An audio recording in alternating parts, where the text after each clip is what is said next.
Bon ben voilà, eh bien les amis, comme promis, on va faire des tests avec cette centrale. Donc dans la première vidéo, ben, je vais vous montrer ce que All Power m'a envoyé. Et puis à la suite, on fera les différents tests et je vais vous expliquer ça dans cette vidéo. Allez, à tout de suite. Salut les amis, bienvenue sur Tesla My. Alors,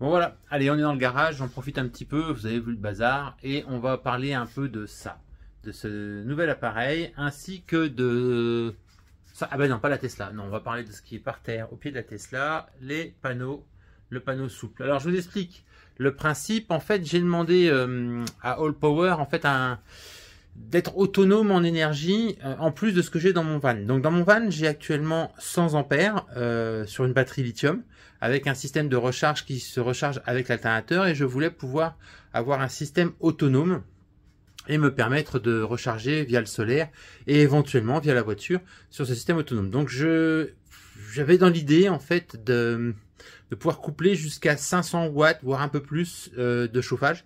Je voulais pas mettre un chauffage diesel raccordé au véhicule, mais plutôt quelque chose d'autonome.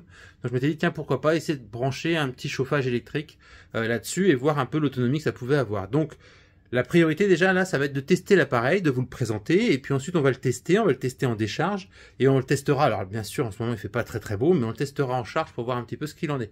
Donc ça va être des épisodes qui vont s'allonger dans le temps, donc n'hésitez pas, abonnez-vous, et comme ça vous verrez la suite de cette histoire de van life. J'ai pas eu le temps de vous présenter encore le van qui est dehors, qui me sert encore tous les jours, donc on va voir ça dans les vidéos futures.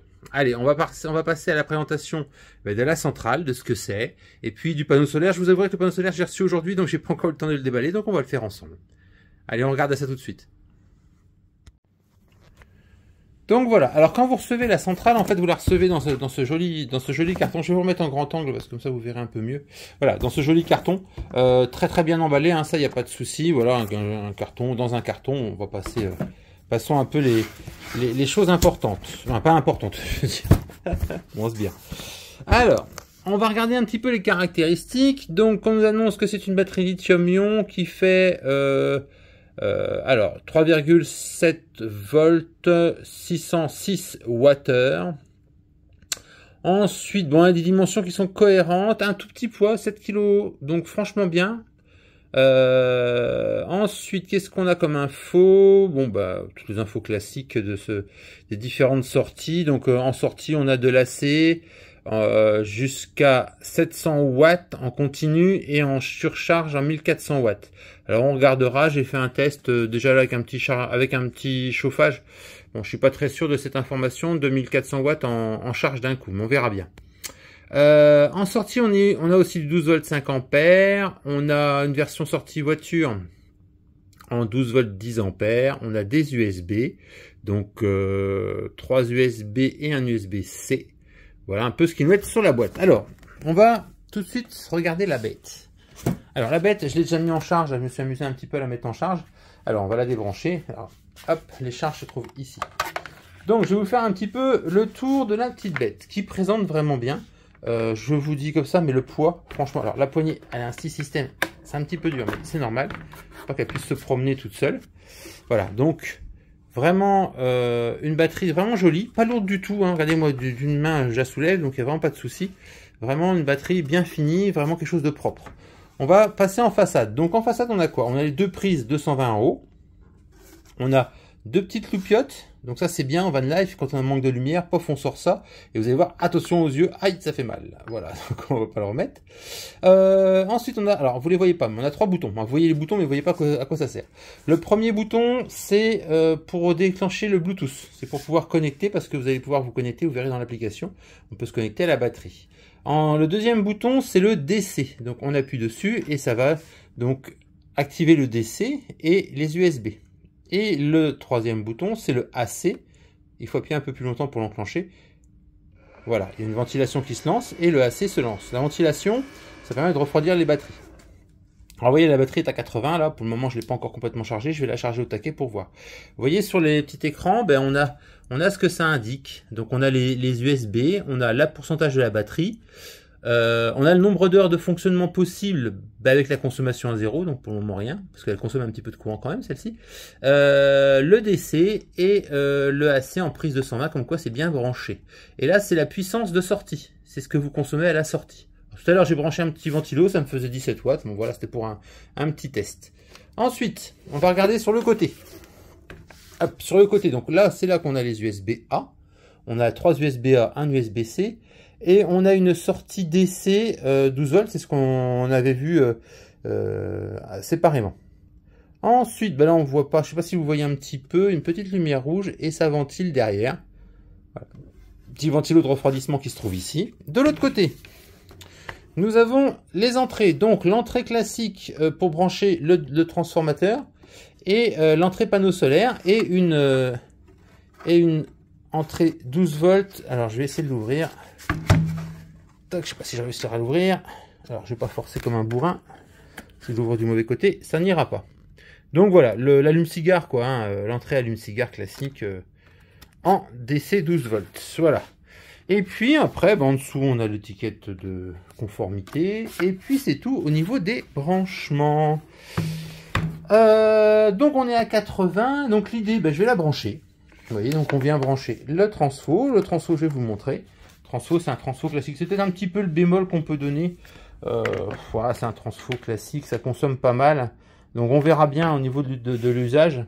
Là pour le moment, moi l'idée en fait c'est que ce transfo là me sert quand je serai en arrêt en camping éventuellement. Ou à la maison quand je me servirai pour autre chose. Hein, Et là pour le moment, ben, vous voyez, on est à 80 et je le laisse charger. Je vais couper les différentes arrivées. Alors, il faut rester appuyé assez longtemps. Et ça va se couper, voilà, toc. Par contre le DC se coupe tout seul, voilà.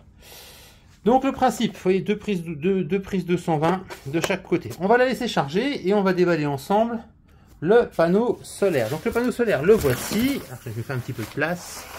Il se trouve, alors je suis entre la Tesla et mon établi là. Un de mes nombreux établis. Alors, donc l'idée c'était d'avoir un panneau solaire. Un panneau solaire flexible et suffisamment puissant pour pouvoir alimenter la petite centrale. Donc le panneau, c'est un panneau flexible qui est... Alors plusieurs solutions en fait s'offrent à nous. Donc vous voyez, vous avez les prises de sortie, les deux prises de sortie. D'ailleurs, il va falloir que j'achète un câble, j'ai pas pensé du tout. Le câble de raccordement pour pouvoir le brancher directement sur la centrale. Et ce panneau-là, c'est un panneau donc flexible, ce qui permet de l'emmener. Alors moi, je m'étais posé même la question de le fixer et de le coller sur le toit du van. On va voir. Le problème de le coller sur le toit du van, c'est que il faudrait que le van soit posé toujours bien orienté, et ça, c'est pas certain. Quand on s'installe, on s'installe pas toujours dans la bonne orientation. Donc, pour pouvoir faire tester ça, alors ça c'est pas très grave parce que de toute façon en ce moment il fait pas beau. Il va falloir que moi je réinvestisse dans le petit câble. J'y ai pas pensé du tout.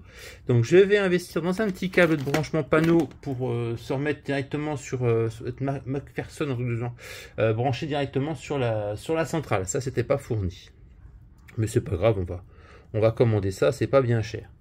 Voilà un peu la présentation de cette... Alors, c'est vrai que j'aurais pu avoir un panneau, c'est les panneaux pliants, mais en fait, dans mon usage, le panneau pliant aurait été intéressant. Peut-être que je vais en acheter un quand même, mais je vais plutôt déjà commencer par tester celui-ci. Il est censé sortir 100 watts crête, donc on va bien voir ce que ça donne.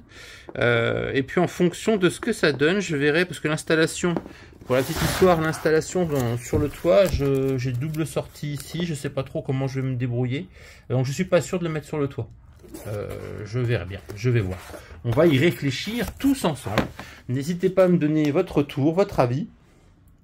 Et puis j'ai peur que 100 watts ne soit pas suffisant, donc il faut que je trouve un système un peu différent. Mais le principe, c'est de coupler ça avec la petite bête qui est là. Voilà, si vous voulez d'autres informations, n'hésitez pas à me demander en commentaire, je me ferai un plaisir de vous répondre. Là, on va laisser charger, et puis dans les vidéos qui vont suivre, je vous invite à vous abonner pour pouvoir voir, et on va faire Hein, quand elle sera à 100%, ben, on va faire des tests. Est-ce que ça va supporter les 1000 watts, même les 700 watts en continu et les 1400 watts crête? On verra bien si ça passe. J'ai peur que ça saute, 1400 watts, on verra bien. On va tester tranquillement ça. Hein, c'est l'hiver, donc on va pas trop avoir l'occasion, à part pour chauffer. Investissement suivant, c'est câble, petit câble, de raccordement des deux. Et puis tout de suite, on verra la suite. Allez, je vous dis abonnez-vous et à très bientôt. Ciao.